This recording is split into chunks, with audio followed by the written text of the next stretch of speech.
Welcome to our season-ending episode of Invest Insights. I'm your host, Abby Lindenberg. This season, I've had the opportunity to speak at length to leaders and innovators from around the world on what makes them who they are and what drives them. Boiling down their message into one word was the goal of this season to uncover the essence of their personality.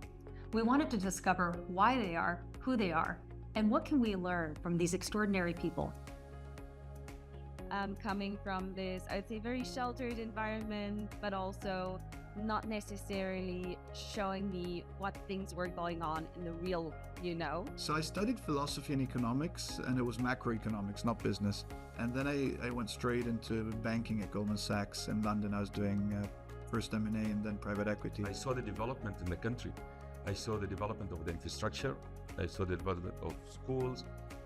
My first class, actually, grade 1, we temporarily had to do it in outside under the tree. Tapping into these diverse minds, we learned that everyone has a unique potential to succeed. How you get there is up to you, but as British educator and author Eddie Obang highlighted, sometimes you need to question what you know. It may be that old solutions are not appropriate for current challenges. The second is something which, again, I guess just being that strange person who eats the purple fruit, I'm quite lucky to have, which is I don't mind looking silly and I don't mind not knowing. And my motto is sine timore, which is without fear. So I don't mind trying things out. I don't mind experimenting and looking in places, even if it doesn't work. And it's quite interesting because lots of academics go, oh, we can't touch that. And so they can't learn, they get limited. And in the business world as well, lots of people are scared. And in the social setting, people are terrified of being ostracized. But without fear is quite a useful thing for accelerating your learning so you can keep up with the change. They understood that it was important for people to keep learning. But as well as that, they had this weird concept called the current estimated potential. Okay. Because they didn't want people to be promoted beyond their capability and become incompetent. Because that's one of the biggest headaches organizations face. They promote somebody, the person can't step up, and then they can't get rid of the person, and meanwhile they damage all the lives of everyone below them. So this idea of kind of estimated potential told them how fast they should move you up the tree so that you are always contributing, always capable, and always happy with yourself as well. Building your own identity and character is another important element, and humor can be a vital tool. According to corporate bro and entrepreneur Ross Pomerantz, laughter and humor are important to the workplace. If we learn to take ourselves less seriously, it's quite possible that others will consider us in a more serious light. I love disconnecting from that. I'm on social media all day. I hate social media. So I have a life outside of social media with friends and family and all these other things. I just think people early in their career often just get so hung up that they tie their personal worth to their professional outcomes and results, which I just think is insane. Laughing makes me happy. Definitely. Cures everything. You forget about everything else in life when you laugh. Of course, the road to success is rarely a smooth one, especially if you're an entrepreneur versus an employee. Mexican entrepreneur and Shark Tank Mexico star Marcus Dantas compares the two roles to being on a roller coaster versus a carousel. Oh, and you'll probably make some bad decisions and hopefully learn from them along the way. So there's two paths you can take. You can take the employee path or the entrepreneur. And they're very different. So to me, becoming an employee is like riding a carousel. There's not a lot of excitement. So the carousel goes around, and then Friday comes and you cash your check, and then it goes around again. Maybe you could change the horse, but that's all it does. Entrepreneurship is like a roller.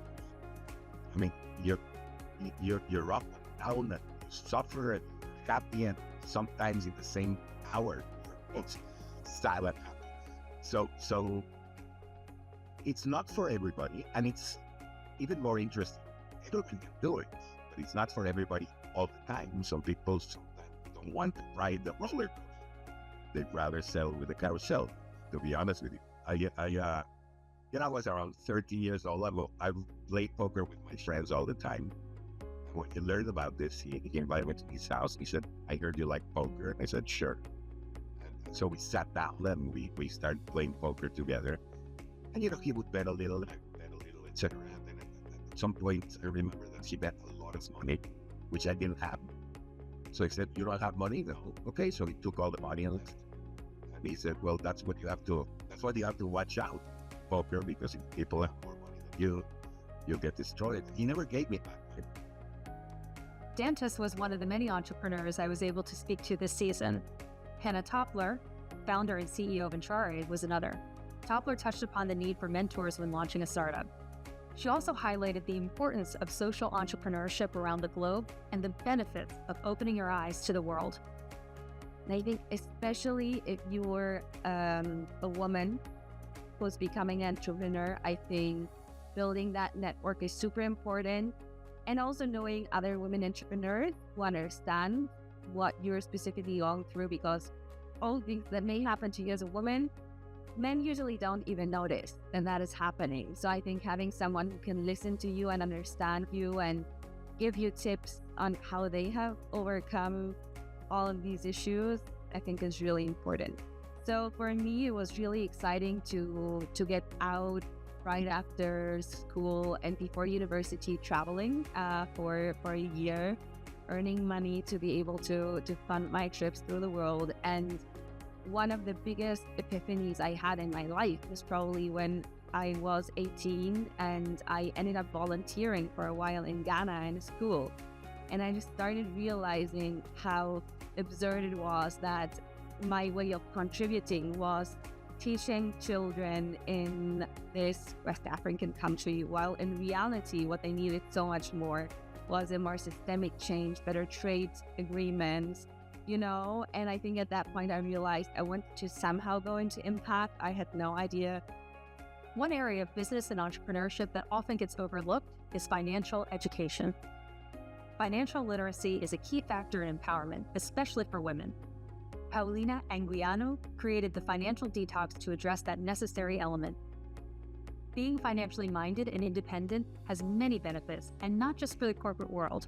Y de ahí me traje más que nunca bien claro que el ser mujer no iba a ser ninguna traba para mí en el mundo de las finanzas. Al contrario, que al ser minoría y al ser muy buena en lo que hacía, tenía más oportunidades de destacar que si fuera un hombre, ¿no? Porque al final, hombres hay muchos, financieras, mujeres no hay muchas y menos que comuniquen. Entonces, me fui por eso y dije, en lugar de ser un liability, es un asset el hecho de ser mujer en el mundo de las finanzas. Yo quiero que eso lo repliquen todas las mujeres que me rodean, ¿no? El hecho de ver que el tener libertad y generar dinero no está peleado con tener una buena relación con tu pareja, que no por eso es una guerra de poderes dentro de un matrimonio, al contrario, creo que es un equipo mucho más sólido y justo por eso empezó The Financial Detox.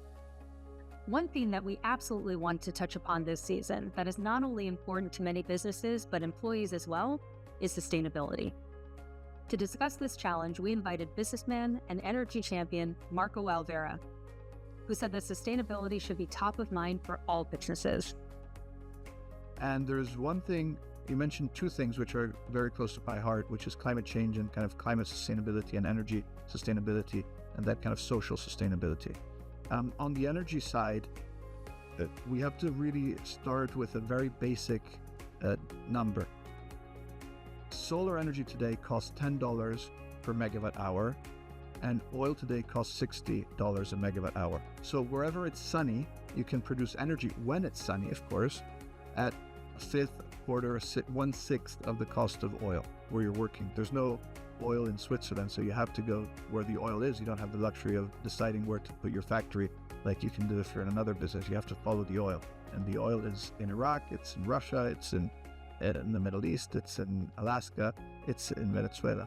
And so this unique Italian model, this Motte model of being really fair with the local communities, of maybe giving up some of the profit, leaving some more profit on the table for the indigenous people or the local governments, wasn't really a bad choice, because then when the push came to shove, it's almost like you're spending insurance money.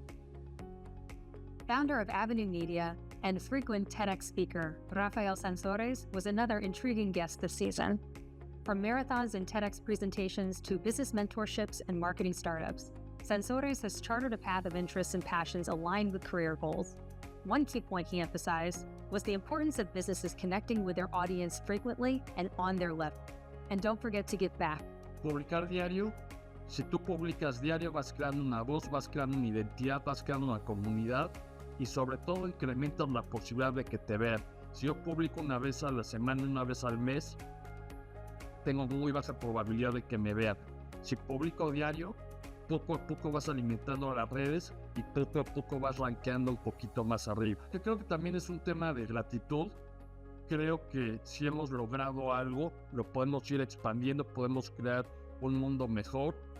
Y puede sonar a veces egoísta, pero cuando uno es mentor o cuando uno enseña algo, uno es el que más aprende y uno es el que más se lleva. Entonces, incluso es una muy buena estrategia para mejorar nuestra propia vida. Giving back was also an important message of Matthew Caldwell, president and CEO of the NHL's Stanley Cup champion, Florida Panthers. While reflecting on his own experience in the military and in the corporate world, he reminded us that what matters most is what you do when the cameras are off. Service is what you do when the camera's not on, right? Yeah, you do something behind the scenes, you do something just from the pure goodness of your heart. You don't do something to get something. You know, a lot of times people are political and they try to make it like they're giving back or serving, but really they have no alternative, distribution. That's why I like to say when the camera's off. Vinny told me when he first started working for him that ego, I referenced ego early on, but he said that ego was the source of 99% of problems in business. And I remember, like, when he said it to me, I was like, oh, that sounds high. Maybe it's 75%. And I can tell you, 10 plus years later, it is 99%. And if you go back to especially internal friction in a company or, the strategy, people not being the one, it usually comes back to people's own ego. It's been said time and again, and it's often true, that entrepreneurs, before they succeed, will fail and fail and then fail again. For some, failure can be fatal. For others, like entrepreneur, speaker, coach, and columnist Daniel Marcos, what matters is what you do after that failure, even if it's big, like walking away from a startup you created and sold for $85 million without getting one penny from it. Utilize those experiences to learn, grow, and do better next time. Quick story, I invested as an angel investor in a company in Mexico. They ended up going to the US, raising a lot of money. They sold the company in $85 million. Imagine two Mexican entrepreneurs. They do a technology company, come to the US, start selling to the US, they even sell to the Pentagon. They sold it for $85 million. When they got the money, all the investors got their money plus their preferred. I, as an angel, got zero, the founders got zero. So imagine being a founder of Mexico, selling a company in the US for $85 million, and going back to your house with your bags with no cash. If you don't know how to deal with venture capital or professional investors, don't do it. I raised a lot of money from professional investors, and I made a lot of mistakes. But interestingly, my father worked in government for 30 years. And one day we're in Christmas, in opening the gifts and all that with all the cousins and the uncles and everything. And then my father comes into the room dressed in a suit. And I was like, what's going on? And he said, I got a call from my boss, I need to go. What? And we were on a vacation, he had to fly and leave us and went back. So I went to my mom and I was really having a hard time. And I was like, Mom, why my dad had to leave? And all my uncles are here. And she was, well, they're business owners, they own their own business, and your father's an employee, so your father cannot decide. And it was a game changer. I was 8 years old. Throughout this incredible season, we heard so many voices from the private sector, but we also wanted to hear from the public sector too. For that, we turned to His Excellence Talal Suleiman Habib, current Oman ambassador to Brazil. In our final episode of Invest Insights, Talal expressed what could be the key takeaway from this season for all of us. Be inspired each and every day to make a difference. I'm telling you, every time I say that, I'm very lucky.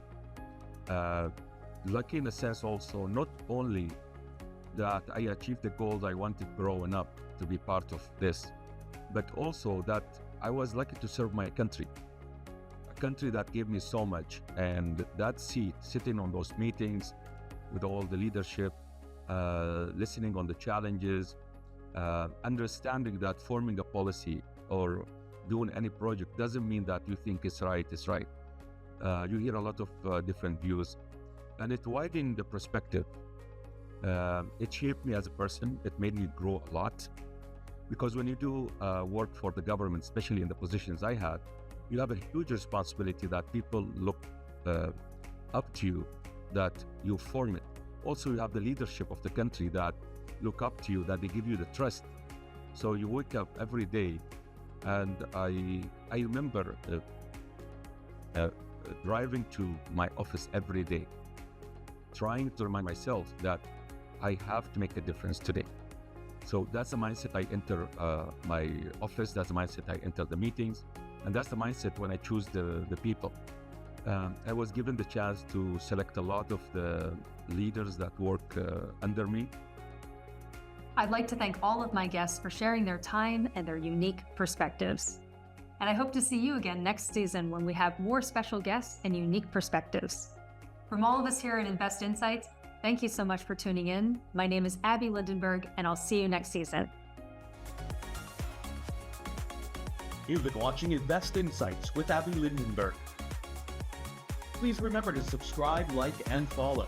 For even greater depth, subscribe to our website to download our annual business reports and register for our all-encompassing newsletter. And never miss a single insight. For Invest Insights, thanks for watching.